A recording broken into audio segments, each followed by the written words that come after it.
지금의 정치는 지속 불가능한 정치입니다. 국민에게 스트레스를 주고 우라병 걸리게 합니다. 특정 제도 설계를 통해서 다당제를 만든다, 양당제를 만들다 하는 것은 국민에 대한 월권이라고 생각합니다.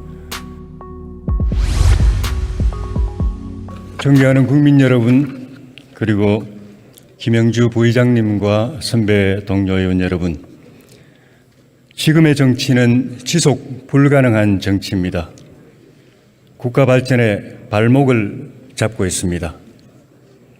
국정을 교란하고 국민을 분열시키고 공동체를 붕괴시킵니다. 국력을 잠식하고 소모하고 탕진합니다. 국민에게 스트레스를 주고 우라병 걸리게 합니다.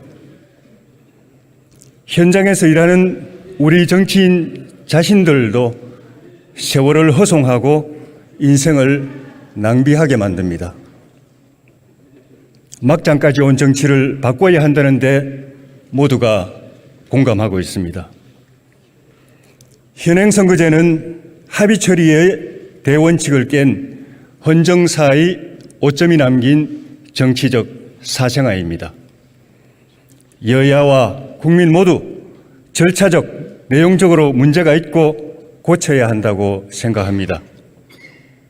단순히 선거제도를 손보는 데 그치지 않고 이번 기회에 최악의 정치를 조금이라도 바꿔보려고 하는 문제의식에서 선거구제 개편에 국민적인 관심이 모아지고 있습니다. 현행 선거구제는 지역구에서의 과열 경쟁과 정당 간 극한 대립을 초래하고 승자 독식으로 패자를 배제하는 구조입니다. 특정 지역의 독점과 지역 할거, 지역 간 대결 구도를 고착시킵니다. 사표를 대량 발생시켜서 패자의 불만과 불복을 야기합니다. 득표수와 의석수 간의 불비례로 주권 실현의 불균형과 불공정을 초래합니다. 여든 야든 자신이 얻은 표보다 너무 많은 의석을 가져가거나 이런 표에 비해서 너무 많은 의석을 빼앗기는 것은 정치적 대표성을 위협하고 국민 주권의 실현을 저해할 뿐만 아니라 정치의 공정과 정의를 무너뜨리는 일입니다. 문제를 해결하기 위해서 연동형 비례제와 지역구 중대 선거구제, 권역별 비례제 등이 대안으로 제시되고 있습니다. 연동형 비례제는 비례제 자체에 대한 국민의 부정적 인식과 국회의원 정수 확대에 대한 강한 반대가 장애물입니다. 도농복합 중대선거구제는 적용 대상 지역 선정, 의석수 배분, 선거구 획정 등 합의가 난제입니다. 권역별 비례제 역시 제도가 기능하기 위해서는 의석 확대가 필요하다는 점에서 연동형 비례제와 똑같은 고민을 안고 있습니다. 새로운 선거제 도입을 위해서 일정 부분 의석 확대를 양해할지, 의원 정수를 동결하는 대신 득표수와 의석 배분 간의 심한 불비례, 불균형을 그냥 감수할지 결국 국민이 선택할 문제입니다. 바람직한 선거제도는 국민 개개인의 표의 가치가 공평하고 균형 있게 의회 구성에 반영되게 하는 것입니다.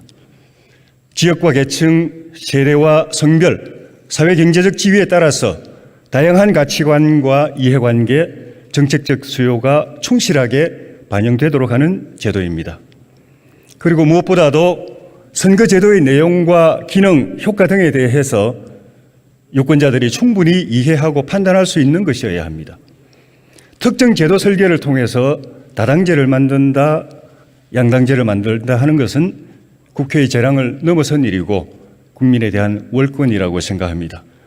어떤 제도를 통해서 어떤 정당 구도, 어떤 정치 구조를 만들어내는가는 오직 국민이 선택할 일입니다.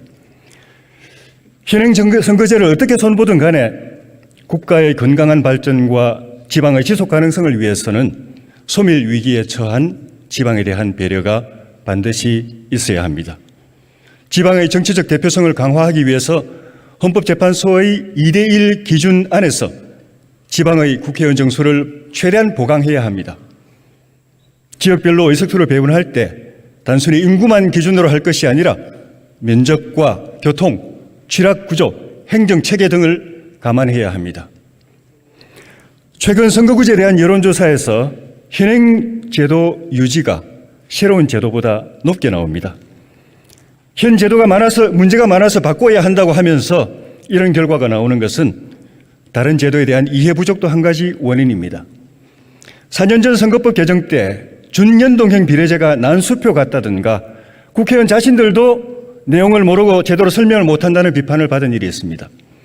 각 제도에 대해서 우리 의원들은 물론 최종 결정권자인 국민이 충분히 이해하고 판단할 수 있어야 합니다. 저는 이 기간 동안에 우리 의원 모두 토론에 집중해서 각종 선거 제도에 대한 숙고와 가치 판단, 정치적 의사 형성에 충실해야 합니다. 국민 여러분도 나라의 미래가 걸린 문제에 대해서 진지한 관심을 가지고 제도의 내용과 장단점에 대해서 고찰하고 숙지해야 합니다. 그런 점에서 너무 복잡하고 어려운 제도는 가급적 후순위로 검토할 필요가 있습니다. 정치개혁을 논의하면서 당혹감에 빠질 때가 종종 있습니다. 한편으로 새로운 정치를 이야기하면서 다른 한편으로 매일의 일상에서 기존의 퇴행적 행태가 계속되고 있기 때문입니다. 개혁을 말하는 국회와 구태를 반복하는 국회가 별개가 아닌데 한 입으로 두 말 하는 것도 참 힘듭니다. 자괴감과 함께 개혁의 전망에 대해서 회의를 갖게 됩니다. 우리가 지향하는 정치개혁의 방향이 상대의 존재를 인정하고 정치적 차이를 이해하고 상대에 대한 존중과 배려를 기본으로 대화와 타협, 공존과 상생, 선의의 경쟁을 추구하는 것이라면 일상에서도 그것을 실천해야 합니다. 한편으로 개혁을 논의하고 다른 한편으로 정쟁을 계속하면 아무 희망이 없습니다. 진일보한 합의나 의미 있는 성과를 내는 것이 불가능합니다. 진정으로 개혁을 원한다면 우리는 오늘, 내일, 모레 이 일상에서부터 적대적 대립과 공격, 대결과 쟁투를 중단해야 합니다. 존중과 상생, 대화와 타협을 행동으로 보여줘야 합니다. 전원위원회가 단순한 제도 토론이 아니라 정치 개혁에 대한 우리 국회의 진정성과 변화의 의지를 역사적 연곡점이 되기를 기대합니다. 경청해 주셔서 고맙습니다.